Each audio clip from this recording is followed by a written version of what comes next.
ये आकाशवाणी है। कृपया हमारे अगले कार्यक्रम की प्रतीक्षा कीजिए। ये आकाशवाणी है। प्रस्तुत है पेरिस फ्रांस में हो रहे 33वें ओलंपिक खेलों की दैनिक रिपोर्ट। 33वें ओलंपिक खेल Paris 2024।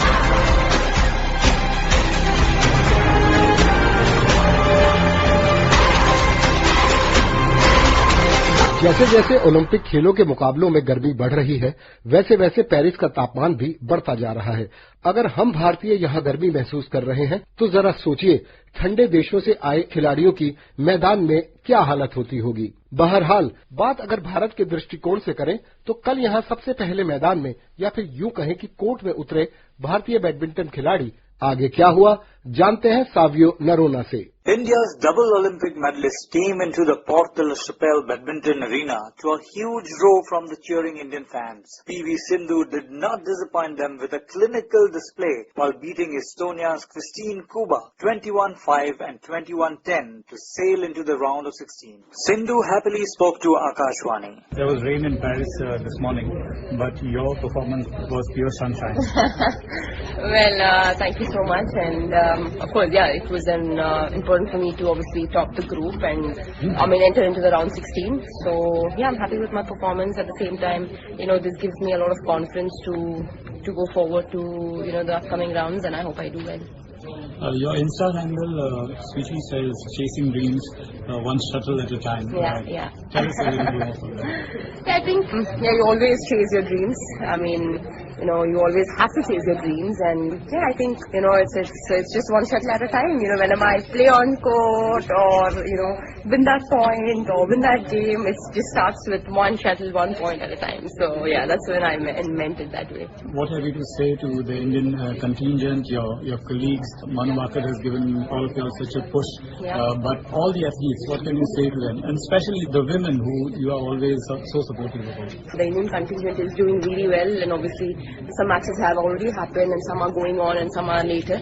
So I think, Manu has done really well, and I congratulate her on her 2 medals. And at the same time, I think for Indian team, I think the first 2 medals are those.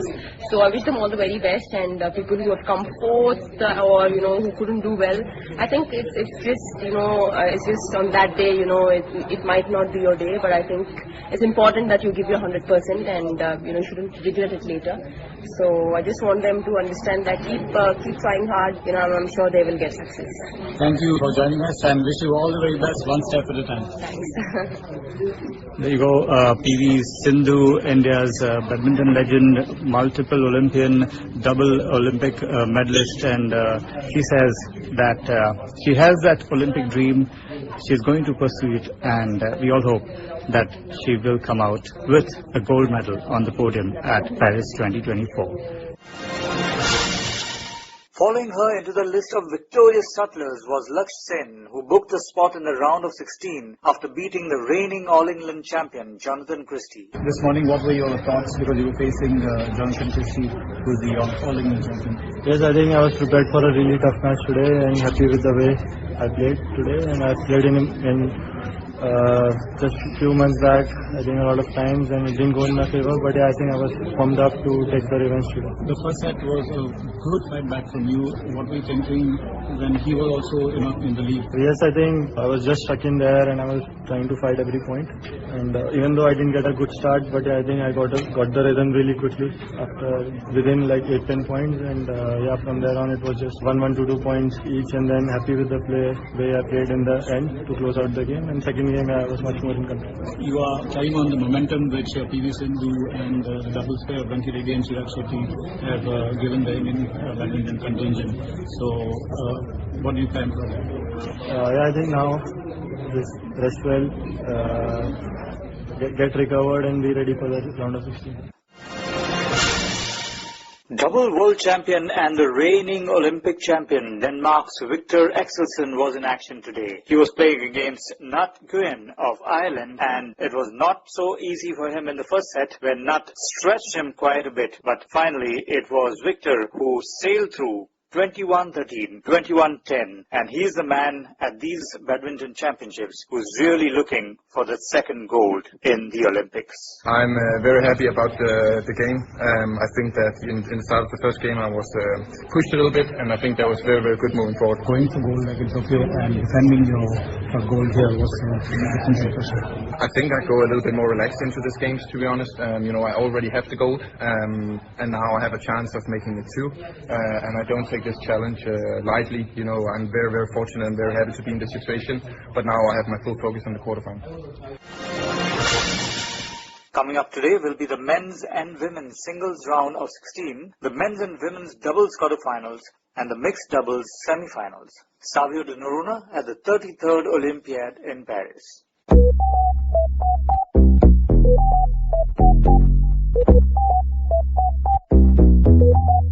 Badminton के court से निकलकर अब चलते हैं France के शहर शैतो, जहां की शूटिंग रेंज में मौजूद हैं हमारे सहयोगी नीतीश अरोड़ा, जो शूटिंग मुकाबलों पर अपनी पैनी नजर बनाए हुए हैं। बुधवार 31 जुलाई को शूटिंग स्पर्धाओं का 5वां दिन था। अब तक के 4 दिनों को मनु भाकर ने अपने नाम लिख लिया। बाकी खिलाड़ी कुछ अपने लक और कुछ दमखम से रह गए। ओलंपिक खेल हैं, जाहिर है सभी से मेडल्स की अपेक्षा तो की भी नहीं जा सकती। बहरहाल पूरा शूटर्स का दल और सपोर्ट स्टाफ जी जान से अच्छे प्रदर्शन और पदकों के लिए खूब मेहनत करता दिखाई पड़ रहा है। 5वें दिन पदक की दावेदारी पेश की जा सकती थी। महिलाओं की ट्रैप स्पर्धा के फाइनल्स में जगह बनाकर भारत की चुनौती पेश कर रही थी 2 निशानेबाज राजेश्वरी कुमारी और श्रेयसी सिंह। पहले दिन 3 दौर के बाद राजेश्वरी कुमारी 21वें और श्रेयसी सिंह 23वें पायदान पर थी। सभी राउंड्स के खत्म होने के बाद दोनों की पोजीशन में कुछ खास इंप्रूवमेंट नहीं हुई। राजेश्वरी कुमारी 30 प्रतियोगियों में 22वें स्थान पर 113 अंकों के साथ, वहीं दूसरी ओर श्रेयसी सिंह इतने ही स्कोर के साथ 23वें स्थान पर रही और फाइनल्स के लिए क्वालिफाई करने से चूक गई। टॉप स्कोरर स्पेन की म्योलिन मैगुइन का स्कोर 123 रहा।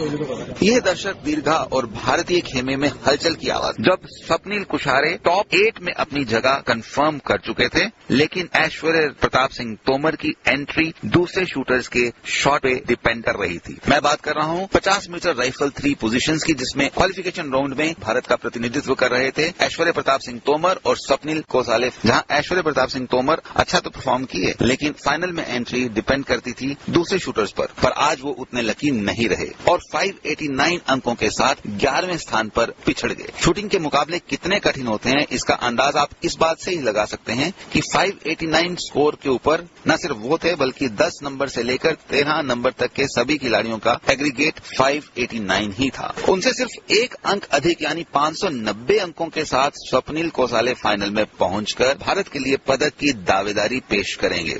अपने नाम को चरितार्थ करती हुई उनकी परफॉर्मेंस के बाद यह पूछना तो स्वाभाविक ही था कि क्या ये सपने जैसा लग रहा है। पहली बार ओलंपिक्स में खेल रहे हैं और पहली बार फाइनल्स में, is it a dream come true?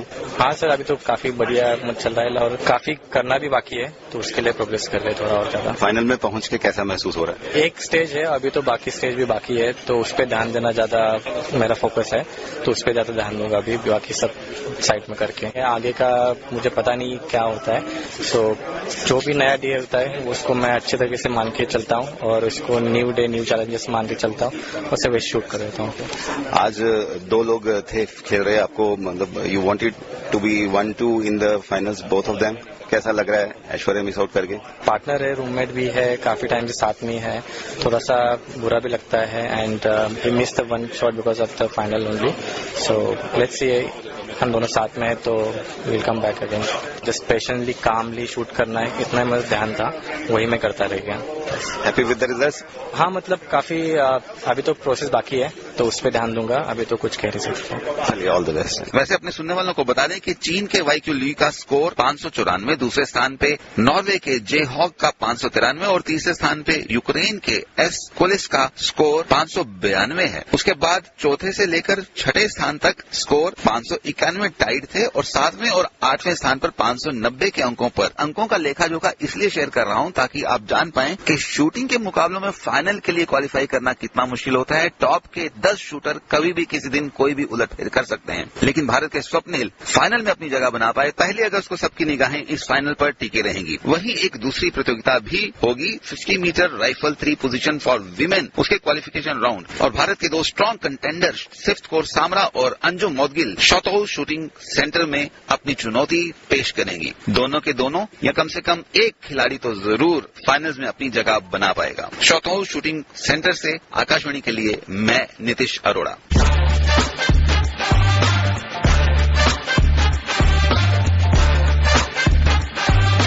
और आइए अब रुख करते हैं एक ऐसे वाटर स्पोर्ट का जो भारत में बहुत लोकप्रिय तो नहीं, फिर भी एकमात्र खिलाड़ी जो यहाँ भारत को रिप्रेजेंट कर रहे हैं, वो बड़े जोश और आत्मविश्वास के साथ अपना बेहतरीन देने की कोशिश कर रहे हैं। रोइंग स्पर्धा से राजश्री त्रिवेदी। भारतीय रोवर बलराज पनवर ने पेरिस 2024 ओलंपिक में पुरुष एकल स्कल्स सेमीफाइनल CD में भाग लिया। वो 7 मिनट 4 सेकंड और 97 मिलीसेकंड के समय के साथ 6ठे स्थान पर रहे और ये परिणाम पदक की दौड़ से बाहर करता है। ब्राजील के वर्टीन फरेरा लुकास पहले स्थान पर 6 मिनट 55 सेकंड और 7 मिलीसेकंड। हंगरी के पीटरवारी मोलवार B 6 मिनट 56 सेकंड और 92 मिलीसेकंड। बॉडीना सिड अली अल्जीरिया के 6 मिनट 57 सेकंड और 6 मिलीसेकंड। इजिप्ट के अल्बना अब्द खलीद 7 मिनट 2 सेकंड 76 मिलीसेकंड और हांगकांग के प्रतियोगी 7 मिनट 3 सेकंड 68 मिलीसेकंड से आगे रहे। हालांकि बलराज का सफर अभी खत्म नहीं हुआ है। अब वो फाइनल D में भाग लेंगे, जहां वो 19 से 24वें स्थान के लिए दौड़ेंगे। ये दौड़ ओलंपिक में उनकी रैंकिंग निर्धारित करेगी। उनकी नजर अब अंतिम दौड़ में बेहतर स्थान हासिल करने पर है। कल फाइनल D में भाग लेंगे। बलराज पनवर ने कहा, कल लास्ट रेस बची हुई है, अभी एंडोरेंस, स्ट्रेंथ, पावर हर एक चीज पे इम्प्रूव करेंगे।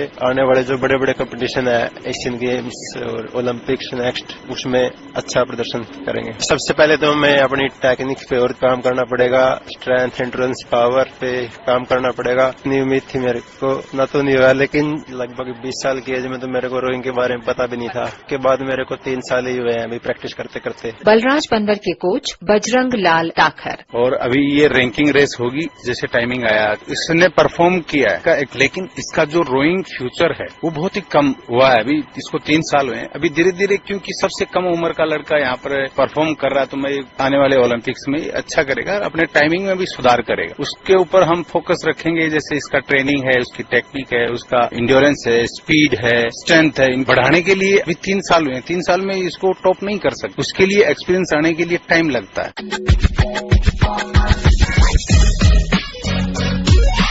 और अब बात पिंग पोंग यानी टेबल टेनिस की। संपूर्ण रिपोर्ट के साथ महेंद्र सिंह लालस। गाने, नारे, शोर और भावनाएं सभी कुछ तो थे साउथ पेरिस अरीना में बुधवार को। मेजबान फ्रांस के चहेते खिलाड़ियों फेली और एलेक्सी लेब्रू आज यहां अपने अपने मुकाबले जो खेल रहे थे। एलेक्सी तो ब्राजील के ह्यूगो काल्डेरानो से हार कर प्रतियोगिता से बाहर हो गए, लेकिन फेली ने कड़े संघर्ष में जर्मनी के दिमित्री ओचारोव को हराकर क्वार्टर फाइनल में प्रवेश किया।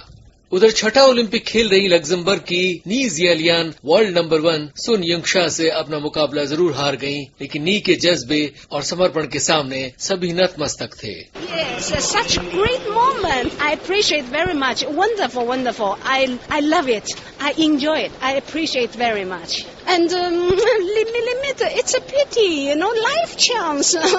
But she just too good. I thought I tried the ball on the table. Bharat की चुनौती महिला एकल वर्ग में आज खत्म जरूर हो गई, लेकिन मनिका बत्रा और श्रीजा अकुला ने अच्छा प्रदर्शन किया। कल सुबह श्रीजा अपने जन्मदिन पर सिंगापुर की जेंग जियान को हराकर अंतिम 16 में पहुंची और उनका अगला मुकाबला होना था देर रात नी को हराकर अंतिम 16 में पहुंची सुन युंगशा से। श्रीजा के हौसले बुलंद थे। बहुत खुशी हो रहा है, मैंने अपना बेस्ट दिया और आज मेरा बर्थडे है, तो मुझे अच्छा लग रहा है कि बर्थडे के दिन मैंने मैच जीता है। मुझे सपोर्ट करने के लिए सबको बहुत बहुत धन्यवाद। बहुत सारे लोग चीयर कर रहे थे, बहुत सारे लोग वीडियो ऑनलाइन टीवी पे देख रहे थे और मुझे सपोर्ट कर रहे थे। श्रीजा, पहला ओलंपिक है तो इसका कहीं प्रेशर था? प्रेशर तो थोड़ा था, पर एक्साइटमेंट भी था। तो मैच में जाने के बाद मुझे कुछ लगा नहीं, क्योंकि वही गेम है, वही ओपोनेंट्स, वो ओपोनेंट्स को मैं पहले खेल चुकी हूँ। WTT टूर्नामेंट्स में, तो बस एटमॉस्फेयर थोड़ा अलग था पर गेम सब कुछ सेम था, तो मैं बस यही सोची कि अपना बेस्ट दूं। नेक्स्ट मैच आज ही है, वर्ल्ड नंबर 1 से है, सनीक्षा से।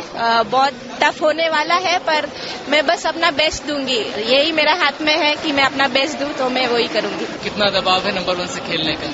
दबाव तो मुझे नहीं है, उसको होना चाहिए क्योंकि मेरा पहला ओलंपिक है, मैं बस अपना बेस्ट देना चाहती हूँ, तो मुझे उतना दबाव तो फील नहीं हो रहा है, तो मैं उसको दबाव देना चाहती हूँ मैच में। श्रीजा सुन से 4-0 से हारकर क्वार्टर फाइनल में पहुंचने से वंचित जरूर रह गईं, लेकिन सुन को उनसे जीतने में खूब पसीना बहाना पड़ा। मैच के बाद श्रीजा, वो टाइम में उसने बहुत अच्छा खेला, उसने अपना स्ट्रैटेजी चेंज किया, बहुत पावर से मार रही थी और मैं शायद उसके लिए प्रिपेयर नहीं थी। 10-6 दोनों सेट्स 10-6 के टाइम में उतना प्रिपेयर नहीं थी उसके लिए। बहुत लर्निंग्स थे ये मैच से। 10-6 में मुझे शायद रिस्क लेना था, मैं भी थोड़ा पैसिव खेलने लगी और जल्दी मैच फिनिश करने की कोशिश में मैं बहुत पैसिव खेली। मनिका बत्रा अपना प्री क्वार्टर फाइनल मुकाबला जापान की म्यू हिरानो से 4-1 से हार गईं और अपने प्रदर्शन से बेहद निराश थीं।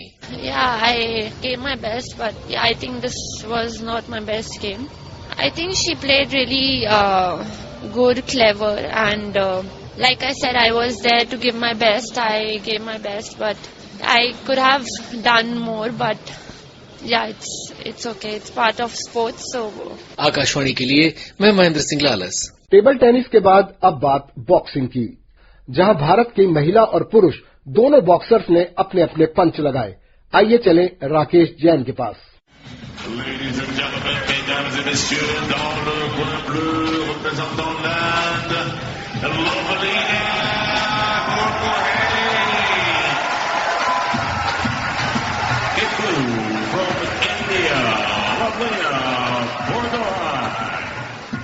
बॉक्सिंग में कल महिलाओं के 75 किलोग्राम वर्ग के प्री क्वार्टर फाइनल में भारत की लवलीना बोरगोहेन का मुकाबला था नॉर्वे की सुन्निवा होफस्टाड के साथ। रिंग में प्रवेश के साथ ही खेल प्रेमियों का जोश हिलोरे मार रहा था। 8वीं वरीयता की लवलीना ने अपनी ख्याति के अनुरूप बेहतरीन प्रदर्शन किया। पहले राउंड से ही लवलीना ने अपना दबदबा बनाया और सभी जजों से 10 में से 10 अंक हासिल किए। दूसरे राउंड में भी अपना शानदार प्रदर्शन जारी रखा। तीसरे राउंड में होफस्टाड ने वापसी की कोशिश की, लेकिन अनुभवी लवलीना ने उन्हें कोई मौका ही नहीं दिया। अपने कौशल और रणनीति का बेहतरीन उपयोग करते हुए लवलीना ने गैर वरीयता प्राप्त नॉर्वे की बॉक्सर सुन्निवा को आसानी से हरा दिया।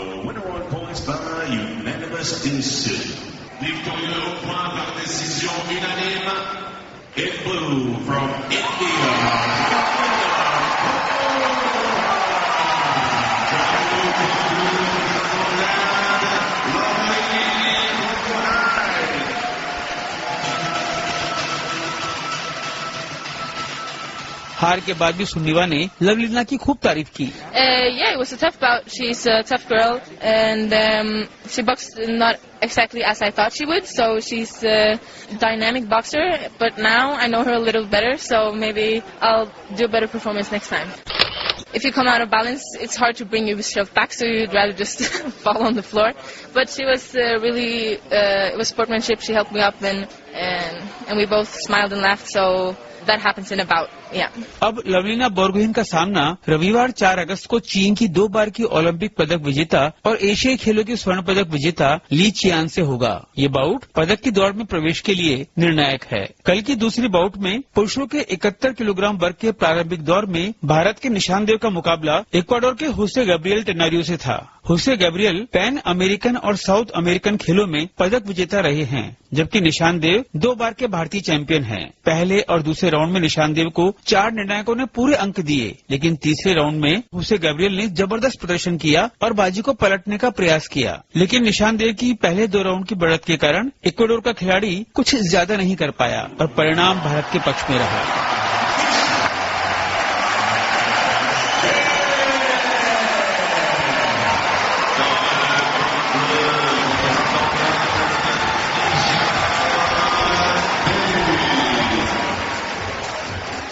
इस जीत के साथ ही निशांत देव ने क्वार्टर फाइनल में प्रवेश कर लिया। जीत के बाद निशांत देव, ये काफी फाइट अच्छी थी। एक पहली फाइट थोड़ा एक्सपीरियंस अच्छा था और आने वाली फाइटों में इससे भी और अच्छा प्रदर्शन दिखा के इंडिया के लिए गोल्ड लेकर आएंगे। काफी अच्छा लग रहा है और मैं चाहूंगा कि सबकी प्रे रहे मेरे से और इंडिया के लिए एक जल्दी गोल्ड लेकर आ रहा हूँ मैं। आज 50 किलोग्राम वर्ग के प्रारंभिक दौर में भारत की उम्मीद विश्व चैंपियन निखत जरीन का मुकाबला चीन की एशियाई स्वर्ण पदक विजेता वू यू से होगा। निखत 2 बार के विश्व चैंपियन और राष्ट्रमंडल खेलों की स्वर्ण पदक विजेता है, जबकि वू यू विश्व चैंपियन और एशियाई खेलों की स्वर्ण पदक विजेता है। ये मुकाबला बेहद महत्वपूर्ण है क्योंकि भारत के स्टार मुक्केबाज हर क्षेत्र में अपना सर्वश्रेष्ठ प्रदर्शन कर उम्मीदों पर खरा उतरने का प्रयास करेगी।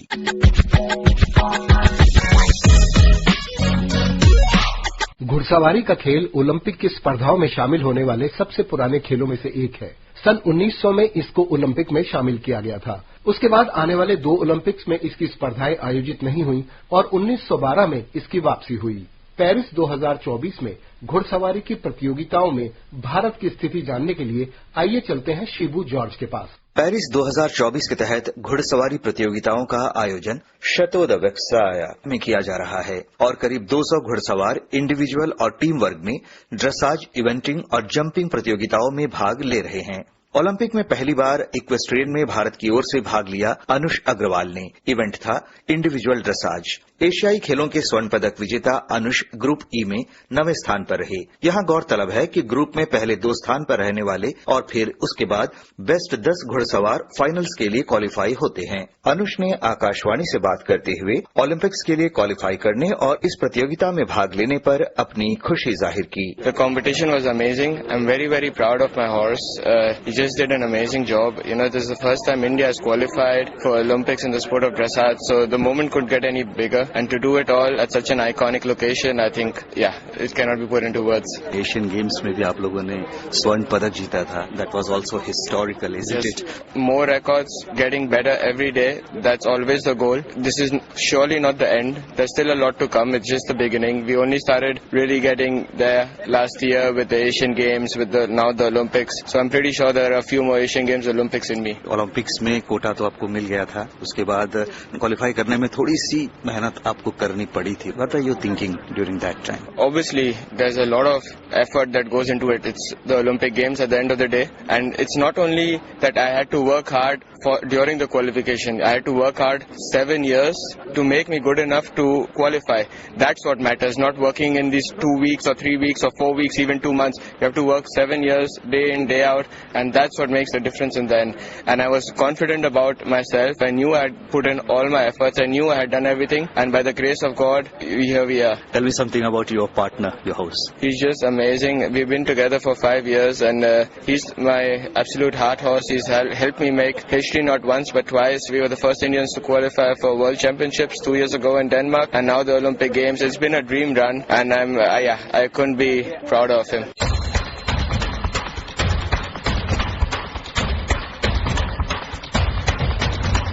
और अब बात तीरंदाजी की, बता रहे हैं शौर्य Chaudhary. You have done a lot for Indian archery. Were you emotional before going out? You make me emotional now. The Olympics, considered the zenith of human sporting endeavor, is always the site of a range of emotions. Agony, ecstasy, despair, hope, you name it. And yesterday, Tarundeep Rai, one of India's most decorated archers, knew that his storied journey was over. He had decided beforehand that these Olympics would be his last, but kept that feeling aside till his loss in the first round of the men's individual competition. Till we asked him about it. That's when the emotions began to flow. One more loss and it's over.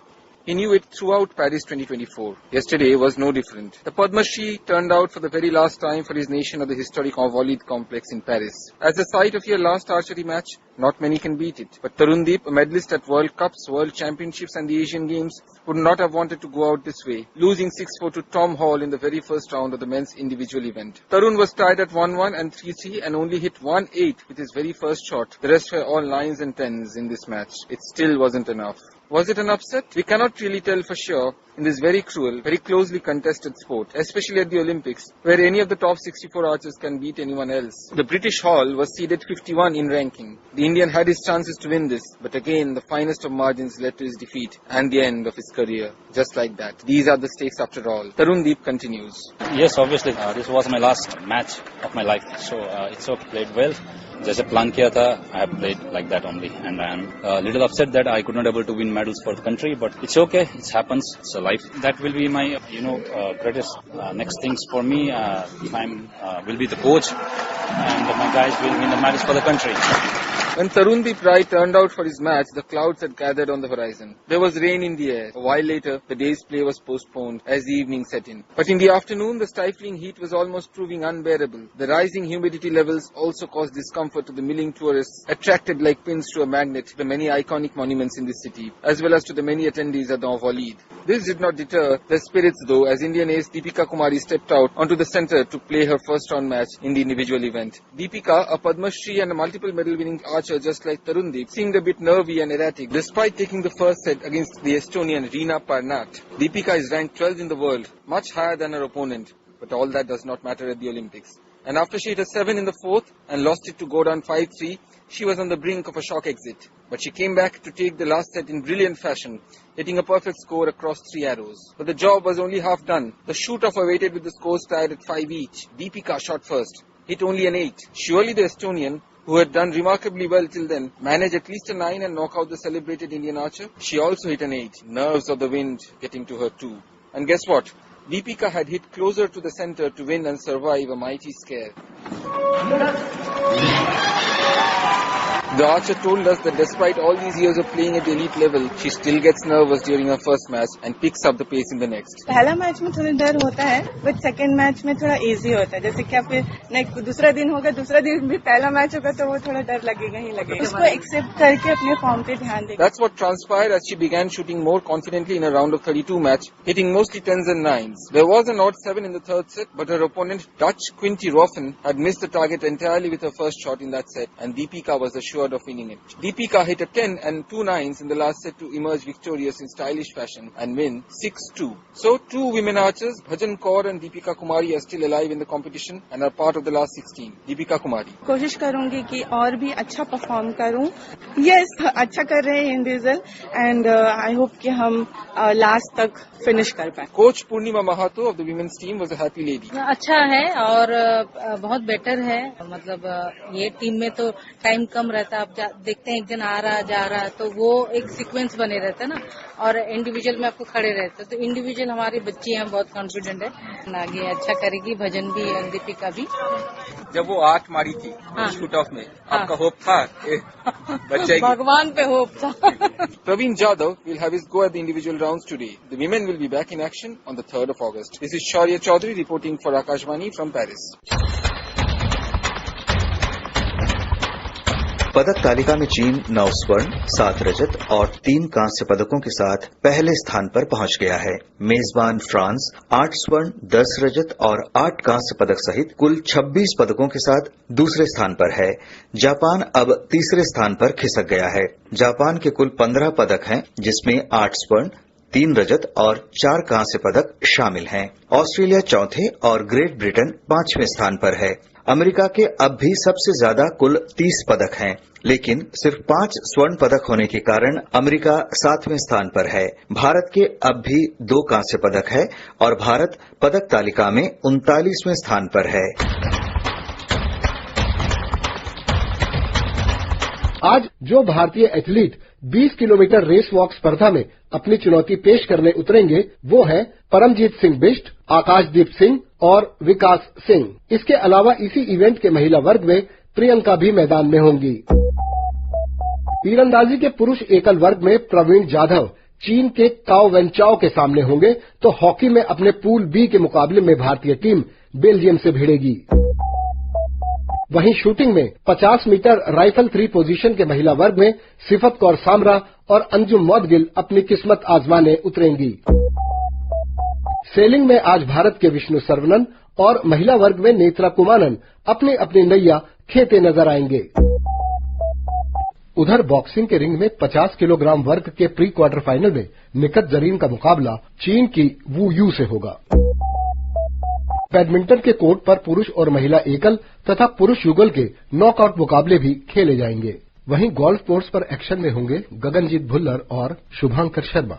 तो ये थी Paris में आयोजित 33वें Olympic खेलों की दैनिक report. अब सुधीर राजौरिया को इजाजत दीजिए. नमस्कार.